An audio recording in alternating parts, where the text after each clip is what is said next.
everyone, I am back with another room update video. This is just to show you guys a closer look at what I have done to the other end of my room. Some of you may remember from my craft room tour videos that I used to have a countertop over here, and I took that out. One of my other sons is using it as a desk in his room because he doesn't mind sitting at it, but for me, sitting there for a really long period of time was not comfortable because it was like a bar stool height and I didn't have like a fancy chair, so it was really uncomfortable. And when I got into doing my beads and my polymer clay, that's where I was working because I can't put anything on the other side of my room where I have all of my paper crafting stuff. It's full. So I didn't want to move any of that and redo everything, so I just added another desk instead. So I took the countertop out and went back to IKEA and I got this unit. So this is what the unit looks like right here. So the tabletop, the legs, and the drawers, they're all sold separately. So this tabletop here is the same exact one I use for my paper crafting desk. So it's about 5 feet wide and it's 29.5 inches deep. Then the drawer, it's called an Alex. So it's one of the Alex collections pieces. And then I have 4 table legs. And I separated Caleb and I in half because I was bumping into him when we were kind of together on this side when he was trying to do his clay stuff. So I separated it, and it's a little tight leg-wise over here for me. That's where I work, but he's fine because he's so little. And but it works out perfectly fine, and you know, it's a lot better being separated. So this is going to be like the part 1 video. So we're just going to go over the clay half of this video, and then in part 2 I'll go over the beading half. So this is the right side of the table where all of our polymer clay stuff is. So I'm gonna get this kind of where I can zoom in for you guys. So this, you can kind of see right here, I have a little toaster oven here. This is where I bake all of my polymer clay creations, and this is not a fancy toaster oven, you guys. It's just a rival. It's from Walmart. It was like 18 something, so less than $20 for this toaster oven. It came with the little tray that's inside and that little rack right there. It's fantastic. I do have just a little baking like sheet on there. I don't leave the lamp on there when I'm baking, and I don't leave that little plastic bucket there when I'm baking. I do take those off. It gets pretty hot and I pull it out away from the wall a little bit. So, and it's not plugged in all the time. It is unplugged unless it's actually being used.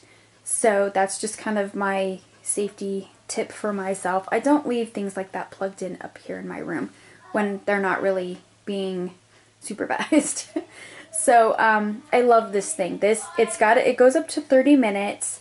Once I figured out the settings for my clay baking, it's perfect. It's better than having to run downstairs to my kitchen all the time. So if I need to bake anything past 30 minutes, I'll have to go to my kitchen, which doesn't really happen, so I'm good. So that's just that. Then right here I have this this whole unit of drawers. It's by a company called Acro Mills, AKRO-MILS, and I got it on eBay. You can get them at Home Depot, you can get them at Lowe's. I believe Walmart may carry them back in their, well, where would it be? Maybe like in the automotive stuff or that kind of section where you can get like the nails and all that stuff. They're made for like garage storage for nuts, bolts, screws, nails, that kind of thing. You know, maybe some bigger tools or whatever, or smaller tools, I should say. The drawers are about 2 inches wide, and I think they're about 5.5 inches deep. So each one of them is divided in half, and you can buy dividers separately from the company. There's a few that are on the actual back of the unit that you can snap off. So they come right in the back of it. and you can snap them off, but you only get a handful of them, and then you see how many drawers are here. These drawers, they're divided this way, where the other drawers are divided this way, if that makes any sense. I'll open the drawers in a minute. So I only created dividers for the small drawers, and I just made them out of chipboard, which is kind of cool. So all I did was I actually just measured the inside of the drawer, and I just made chipboard inserts. So they just slide in there, and I didn't want anything permanent in case I don't need the divider, and then I can just pull it out.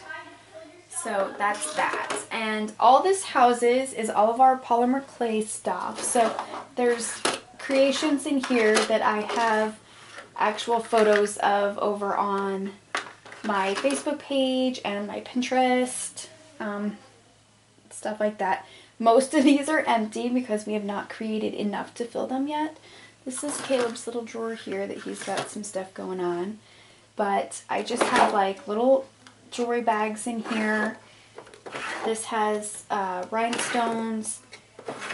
This has Q-tips in it. Some paint. And there's a little thing of Mod Podge in there. This just has some little clay bows that I purchased. This has all of the molds that we use.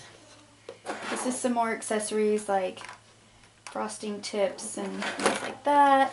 So this has Craft Smart clay from Michaels, which I really do like. This is the Sculpey 3 clay from Michaels or Joann's or something. This is Sculpey clay also, but it's called Bake Shop. Let's tuck that in there. It's actually designed for little kids because it's not really hard. I mean, it's not mushy. As you can see, it still holds its shape pretty well, but it's a lot softer for them to work with, so they're not having to knead clay for 15 minutes. So then there's all these colors in here. I started out with that clay. It's too soft for me, so Caleb uses it. He loves it. We use the stiffer clays inside the molds, though. That is not good clay for molds. Just a little tip if you guys are wanting to get your kids into polymer clay or something, that it sticks really bad inside of them because it's too soft. So it's better for them to mold with their hands. If you want to get an inexpensive polymer clay for molds for your kids or yourself, the Craft Smart has been really, really working well for me. And then I have some, just a handful of colors of the Sculpey 3. So those are some good clays. I'm not a professional. I've just, you know, kind of figured out some do's and don'ts along the way of mine. So up here, I'm actually going to try to zoom in a little bit more. If I can. There we go. So in the little can that we have right here, that's just a bunch of tools. Some of them were purchased, some of them were just tools that I had laying around that I can use, and that kind of thing. So then this little unit here actually was like a vision that came alive. It's so awesome, actually. So I knew what I wanted. I had this entire thing pictured, and so I did a sketch on a piece of paper, just a quick little sketch with measurements and everything. And when my husband got home from work one day, I said, "Can we build this?" And he was like, "Sure." So, and mind you, he's not a complete handyman, and he doesn't like do sketches and make things out of, you know, whatever his head. He doesn't do that.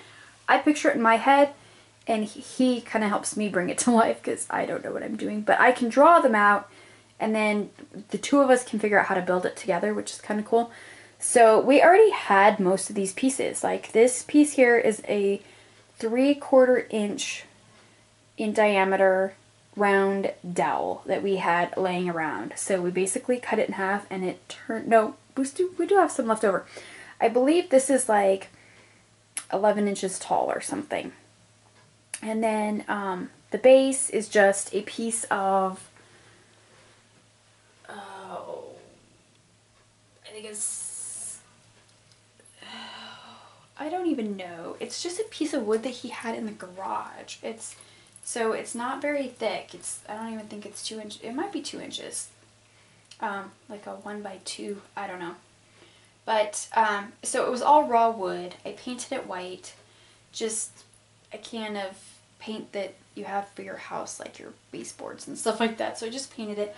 Then I used some Disney washi tape on here, and I put a coat of Mod Podge all on the Disney tape, so it would not come off, it wouldn't peel or anything. So of course I had to make it Disney.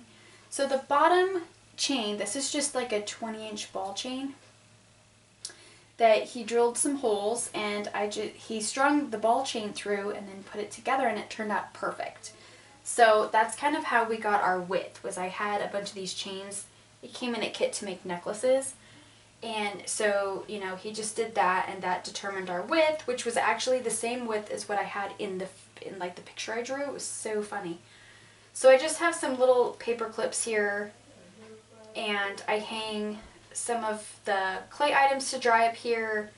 These are just hanging here because I don't really know where else to put them, but and they're kind of cute, so they're going to stay there.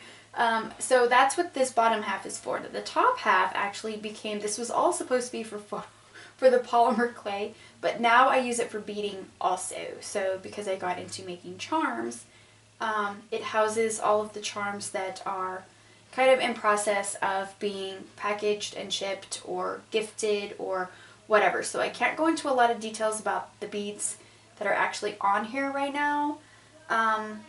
Most of them are, like, these are just some new ones that I just created, so I haven't posted yet.